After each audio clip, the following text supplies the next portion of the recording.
السلام علیکم ناظرین، آپ دیکھ رہے ہیں ڈیلی میدان اور میں ہوں محمد شاہد چودھری۔ ناظرین، ایبٹ آباد میں 5 فروری میں ایک بڑا دردناک واقعہ پیش آیا جس میں سکے بیٹے نے اپنے والد کو فائرنگ کر کے قتل کر دیا۔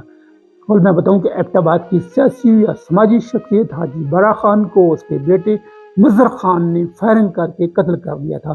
یہ واقعہ ایسا ہوا کہ جائیداد کا تنازع چلا آ رہا تھا، ایک جرگہ تھا جس میں مظہر خان جو ہے اپنے والد کے گھر میں آیا، جہاں آلریڈی پہلے بھی کچھ لوگ بیٹھے ہوئے تھے۔ جیسے ہی مظہر خان اپنے گھر میں داخل ہوا، والد کے گھر میں داخل ہوا، تو اس نے فائر کھول دیا، جس میں اس کا چھوٹا بھائی جو ہے مظہر خان کا چھوٹا بھائی اپنے والد کے سامنے آیا اور وہ زخمی ہو گیا۔ اس کے بعد ایک اور لڑکا تھا جس نے اس کو پکڑنے کی کوشش کی مظہر خان کو، لیکن مظہر خان نے اس کو بھی فائرنگ کر کے زخمی کر دیا۔ اس کے بعد مظہر خان نے اپنے والد کو سیدھیاں گولی ماری، جس پر حاجی برا خان جو ہے وہ زخموں کی تاب نہ لاتے ہوئے جہاں بحق ہو گیا اور مظہر خان وہاں سے فرار ہو گیا۔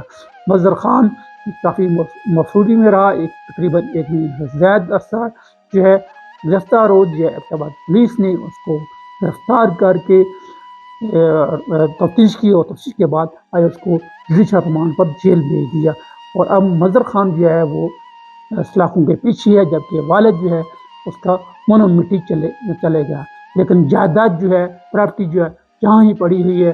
یہ ایک ایسا افسوسناک واقعہ ہے کہ ہم عدم برداشت اور جائیداد کے لالچ میں اپنے والد کو بھی نہیں چھوڑا۔ یہ ایک بہت بڑا لمحہ فکریہ ہے۔